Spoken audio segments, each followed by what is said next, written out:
खूप खूप वर्षांपूर्वी हिरव्या डोंगरांनी वेढलेल्या एका छोट्याशा गावात गोडू नावाचं गोंडस बाळ राहत होतं. गावात मकर संक्रांती नुकतीच होऊन गेली होती. आकाशात रंगीबेरंगी पतंग, घराघरात तिळगुळ आणि अंगणात सुंदर रांगोळ्या. त्या काळात आजी नेहमी म्हणायची, संक्रांतीनंतरचा हा काळ मुलांसाठी खूप महत्त्वाचा असतो. गोडू मात्र हे सगळं निरागस डोळ्यांनी बघत होती.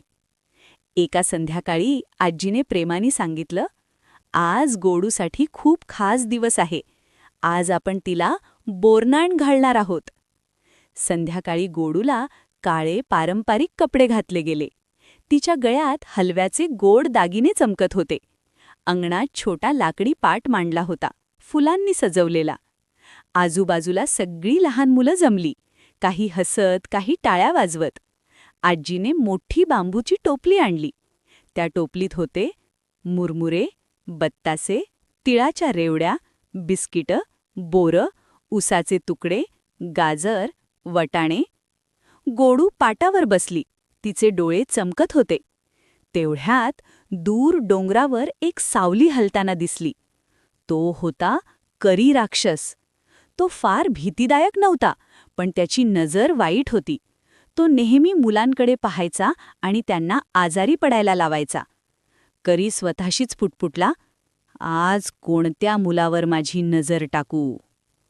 त्याची नजर सरळ गावाकडे आणि गोडूकडे वळली.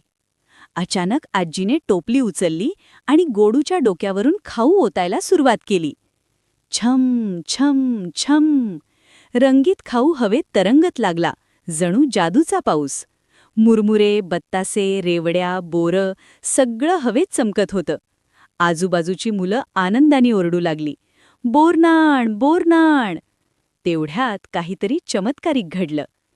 खाऊच्या प्रत्येक दाण्यातून हलकं सोनसळी प्रकाशकण बाहेर पडू लागले. हा प्रकाश सरळ डोंगराकडे गेला आणि करी राक्षसाला स्पर्श केला. प्रकाश लागताच करी राक्षस घाबरला. त्याची वाईट नजर कमजोर पडली. तो ओरडला, अरे, हा तर प्रेमाचा आणि आशीर्वादाचा प्रकाश आहे. यापुढे मी या गावात राहू शकत नाही. आणि तो मागे वळून धुरासारखा विरघळून गेला.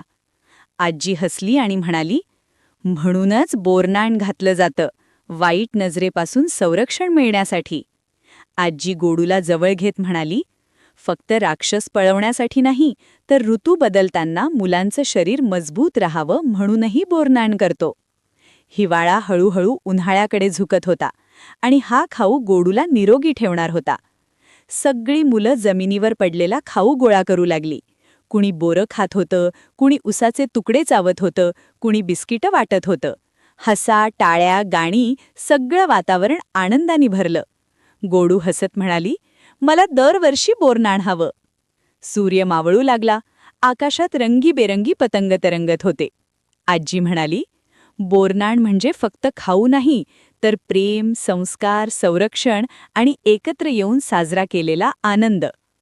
तर माझ्या बालमित्रांनो, तुम्हाला ही गोष्ट आवडली असेल तर तुमच्या मित्रांना नक्की शेअर करा.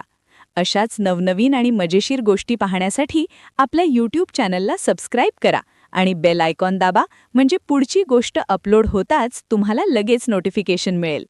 पुन्हा भेटूया.